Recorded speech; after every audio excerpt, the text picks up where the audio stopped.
Well, hello everyone, and welcome to chapter 140 of The Last Thoughts of a Busy Mind. This one titled Fury of Dracula. And before we go on, my drink today is glucose sour syrup and water, and it tastes fine. I think the syrup has mint in it. It tastes a little bit minty, and maybe it's a mix up at the factory or something. It didn't used to, though it's been a while since I've had it, so I might have not remembered it correctly. But, anyways, yeah, that's the drink for today. And let's talk about the week that I had because it was emotionally incredibly taxing. I can tell you that the fact that I am even sitting right here, albeit a bit late, I'm recording this at around 9:49 p.m. And talking is kind of a small miracle because I was very, very close to not doing this. Not anything drastic, but not doing this. So yeah, my movie has been going on. I found all of my main actors, and I'm incredibly happy about that. The movie actually seems to be getting made, and perhaps a month by now, I will be talking about how we made it and how it sucks and I lost a bunch of money and I shouldn't be a director. But until then, I am excited. um, but this week, as I said, is emotionally taxing. A lot of small things happened that adding up just managed to snowball into a massive, massive event. Like, we lost a neighbor, an old man that he looked incredible. He was a good man. Like, I didn't have any bad memories of him. And I felt a little bit alone and distanced from a lot of people. And then misunderstandings happened. And, anyways, taxing week. That's the gist of the sentence. I had a taxing week, but two big things happened. One of them was I finally watched the two new episodes of season 25 of 8 out of 10 Cat Stars Countdown, which means nothing to most people. Probably nothing to a lot of people. Probably nothing to you who are listening to this right now. But that's a big event. And it had Joe Wilkinson in it, which was even better. I fucking love Joe Wilkinson. So I could have talked about that, but honestly, it's fun, it's good. The second episode was incredibly funny. I highly recommend it. First episode, Lee Mack was on fire. Also recommend. I just genuinely recommend this show. But another thing happened, which was me and my friend, we did the inaugural play of The Fury of Dracula. I was Dracula. I won, which was even better. And I thought I'd tell you about that. It's chapter 140. It's a round number. It's a cool number. So I thought I'd talk to you about Fury of Dracula. Why? Because it was something that happened this week and something that has been going on for a long time to get to this point. I've talked about board games. I've talked about how I want to design one. I talked about the fact that this year one of the things that got reignited in me was my love of board games because I finally found people who shared the same interest as me and were willing to actually sit down and like devote 4 hours to a game, which is not something easy. It doesn't happen often. So it was fun, and I started to have an obsession. All things come back to me having an OCD, really. I developed an obsession with board games, and more importantly, mixed with my hoarding, it basically meant that I was buying tons and tons of games. I have like around 5 games which I haven't even played once. I have the box, it's in my board game shelf, and I haven't even played them once. There is Jamaica, which I bought but haven't played. There is the the Crew, Deep Sea, which I haven't played at all. there is an escape box, which is a one-time play, but I haven't played that at all. I should do that. I mean, that's the easiest one to get rid of, and then free some real estate for other games to play. I have a game called Oham, which is a Persian-made game I haven't played. I have Furnace. I haven't played that at all. And I have more than 5 then. I have Avant-Garde. I haven't played that either. And as I said, tons of games that I haven't even played. And that's on top of the games that my friend, the one who I played Fury of Dracula with, Mohammed, I've actually had a special chapter with him, which I'm going to link in the description. You can go and listen to it. I'm actually going to write it right now so I don't forget. So yeah, you should go and listen to that as well. He has bought a ton of board games as well. Most of them we haven't played. Architects of the West Kingdom we haven't played. We have played the, what do you call it, Seven Wonders Duel. We haven't played any of the expansions. And it's just a lot of games that I haven't even played once. Like today, one of the things was I played Bloody Inn for the first time, and it was fun. I came, I think, second. And it was an inaugural play, so a lot of mistakes were made, but overall it was fun. So when the obsession started, my mind just, out of curiosity, not curiosity, it's just what I do on everything, decided to envelop my other hobbies and desires and wants into this one as well. And one of the things that I love is Bram Stoker's Dracula. I have an obsession with Dracula. I can tell you how much. And I knew I wanted to make a video about Dracula. I was going to make one last year, didn't. I'm going to make one this year. But then I thought, what would be cool to have like some board games in the background. And the game, which has the name of Dracula on it, is Dracula. It's a board game. It's a 2-player game. But beside that, it's Fury of Dracula. Dracula itself, I have found it. I have ordered a bunch of board games from abroad, by the way. They weren't locally found. I have ordered a bunch of games from abroad. This one, Dracula, was too expensive then. Then after I ordered the games and they've arrived at my relative's house, which I haven't still gotten them, they discounted it. They cut the price in half, and I could have gotten it, but I didn't. And also Dracula's Revenge. I could have gotten that too, but I didn't. I started gathering Dracula games, and I had one which I bought like an Iranian version of, which is Dracula's Feast, New Blood. I bought Unmatched, Cobble and Fog, because it had Dracula as a character, but like the centerpiece was Fury of Dracula. And Fury of Dracula is not a cheap game. It is not a cheap game at all. It is actually kind of incredibly expensive. But I was in luck because on Geek Market, which is the Board Game Geeks like shopping forum,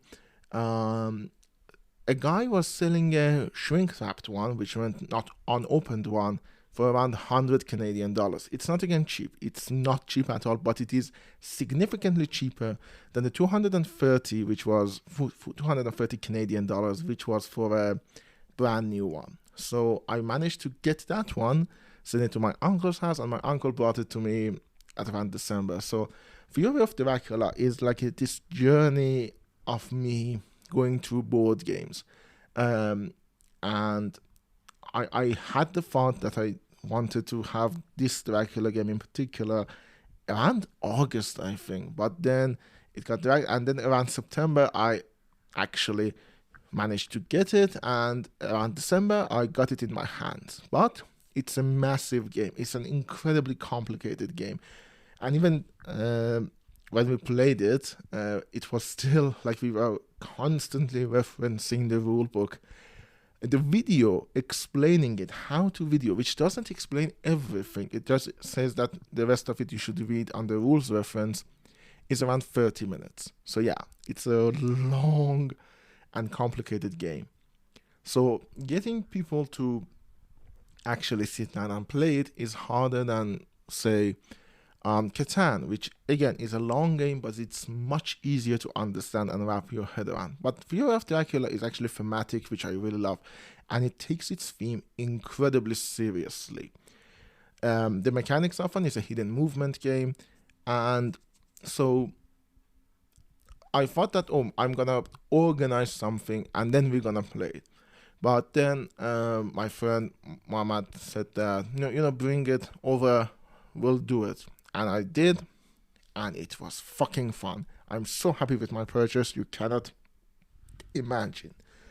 Um, at the beginning of 2024, I did a top 10 board games list. I'm gonna just list them here in order that I put them on my Instagram. I've put them, which is my number 10 is Wingspan, which, oh, by the way, these are games that I played in 2024.